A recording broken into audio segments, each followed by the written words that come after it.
Hey everybody, welcome to the channel. In today's video, we are going to walk through this Class C Jayco and show you how to use the features in it.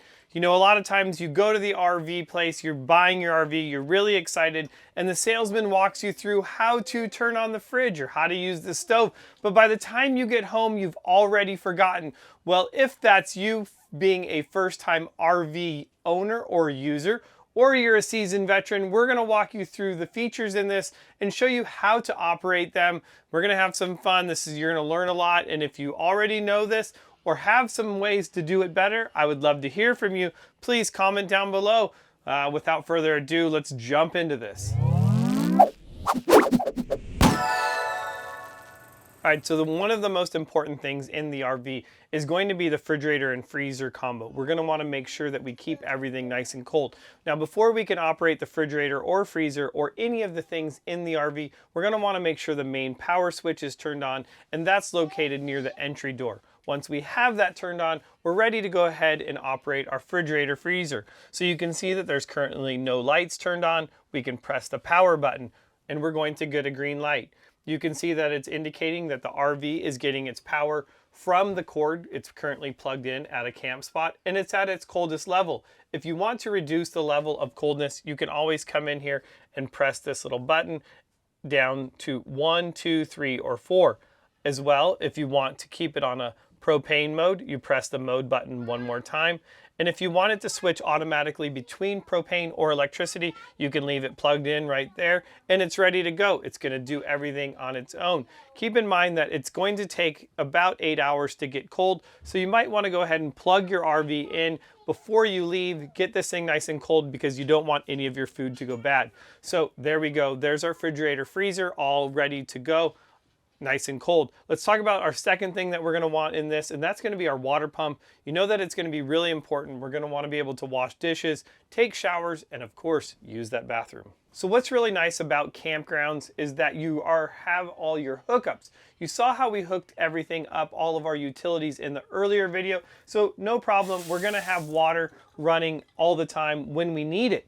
Now, if you are not at a campground, you will have to go to do some additional things, like turning on your water pump, as well as changing the valves in the back of the motorhome. So in order for the pump to work, we're gonna have to switch this one to, this is the normal, so 3 and 5. So we're gonna go to 3 and then straight up to 5. Now we're ready for our pump to work inside the RV. So we have good water at all of our outlets, and that's going to be a plus. But now you may want hot water. So if we are plugged in at a campground, we can come over here to this water heater. You're going to press the electric, and that's going to go ahead and turn the water heater on. In about 8 to 10 minutes, we'll have hot water ready to take a shower or do dishes. However, if we are not at a campground and we are boondocking, you may want to run it off the propane. So that's going to be located right here, the LP gas, and the same thing goes. Turn that on. In about 8 to 10 minutes, you're going to have hot water. It's going to be really nice, and boy is it hot. When not using it, just go ahead, turn that switch off. No need to keep that on, wasting that energy. Perfect, and we're ready to go. So with all that water being used, you're going to want to keep in mind of your tanks getting full. In order to check our tank levels, we're going to come back to this control panel and be able to hit the button. You can see that right here we have our fresh water. We can see that's plenty full, you know, how much water we're using. We can go to our black water and the lights will indicate depending on how full it is, and do the same thing with the gray. Now keep in mind, once you go ahead and dump your black water, you will want to go ahead and put water back in the tank in order so that none of the feces matter gets stuck to the bottom of the tank. Let me show you how to do that. So we've gone ahead and we've dumped our black water tank. We've also closed the valve on the black water tank completely. So now we're gonna come back into the toilet area, and we're just gonna go ahead and I'm just gonna press this down and let the water flow, you know, for about 30 seconds.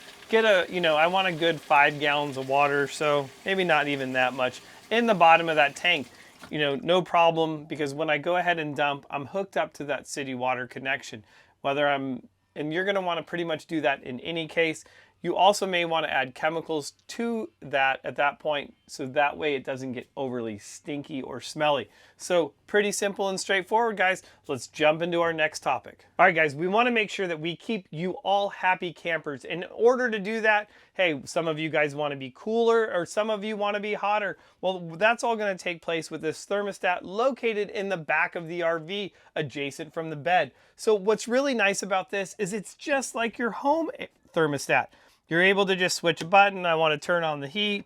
No, I don't want the heat. Oh, I want it on cool. No problem. Even a kid can do it. You can even set the temperature desired. So if you want it colder or hotter, no problem. Just set the temperature and walk away from it. Now, what's really nice is we're here plugged in at a campground. So I'm able to run the heater or air conditioner with the generator not running. I'm using the power here all supplied by the campgrounds. Now, however, if I am boondocking and I am camped, I'm not hooked up, I will need to turn on my generator in order to run that air conditioning. So let me show you how to turn the generator on. All right, so we are boondocking out in the middle of nowhere and it is hot, so we want that generator on so it kicks that AC on. We're gonna come over to this button right here and you're gonna hold down the start button. As I do that, you can hear the generator turning over. So usually I'll hold it down for about 5 to 8 seconds. I'll give it a break, and then I'm gonna go ahead and do it again. Now you may have to do it a couple times to get that primed up and going. After a couple attempts, the generator goes ahead and it fires up.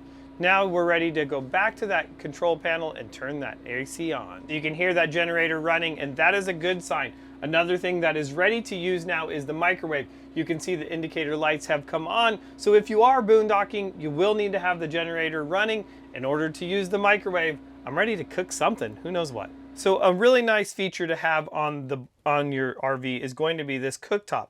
Another thing that I've noticed in a ton of RVs is they don't come with an oven, and this one is gonna have that. I really look forward to baking something in there. However, I'm not quite sure what I'm gonna do.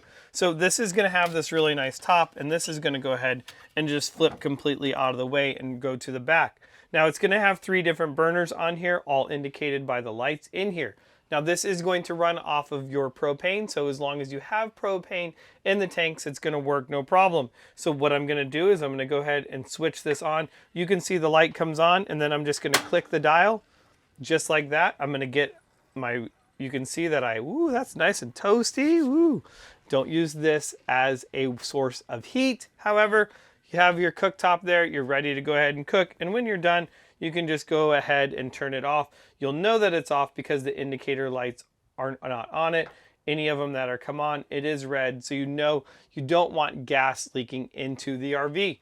Pretty straightforward and simple. Same thing goes with the oven. You will do the same thing, turn it to what you want it, and go ahead and light the oven as well, and that is going to turn on. I wish I was gonna cook something, but I'm not. Instead, I'm gonna show you how to use something else. What you might be asking, let's go see. One of the kids' favorite things is obviously going to be this giant TV located here in the dining room area of this Jayco 24B. Now what's really nice about this as well is there is a cord on the bottom of this, and it's on a swivel, so this will swivel all the way out into it. So that way, what's nice about that is if the kids are going to bed or even sleeping on this couch or this dinette that's going to turn into a bed, they're gonna have plenty of places to watch TV. Also, there is a remote for that, and that remote is going to be located in the top drawer in the kitchen. So now that we've covered all the fun things on the inside of this RV, let's talk about some of the cool things that it has on the outside. While you're here grabbing remotes, you might want to also grab the remote to the stereo. We're gonna head outside, but what's really nice is I can hook up my Bluetooth to it, or we can just listen to the radio. It's gonna work not only inside the coach, but we can also turn the speakers on outside. All right, so you're ready to move the party from the inside to the outside. You're gonna wanna make sure you take your tunes with you, and that's as easy as just hitting a switch. Now we got our music on the outside. So you wanna make sure your party stays cool, and in order to do that, we're gonna put the awning out. That's gonna be another simple task. We're gonna have our button right here, right on the inside of our doorway. And I'm just gonna go ahead and press the button. It's really tough. And as you can see, my awning's going out. All right guys, so you know that we love keeping cool, but another big thing is as the wind picks up, the RV awning starts to blow quite a bit. And of course, we don't want to damage that awning. So what we're going to do is go ahead and bring it in, because dang, these RV awnings can get expensive. So one other thing to keep in mind is, depending on how long you're going to be using this RV or any RV, is the level of the propane. So you can see that this is half full right here. So if you're using it for an extended amount of time, this is where you would pull up and have it filled as well. And that's located on the passenger side, just behind the entry door to the RV. It's going to close up and be out of the way. You're most likely not going to have to mess with it, but if you do, now you know where it's at. Well, that was a ton of fun walking you through all of the things on the inside of this RV and how to use them. I hope that you found this video somewhat informative and informational, and if you did, make sure you smash that subscribe button and give this video a big thumbs up, as we're going to be putting out a ton of content. A lot of it's going to be about RVs. So that's all I have for this video. Hope you guys enjoyed it. I'm gonna go enjoy my family and go camping.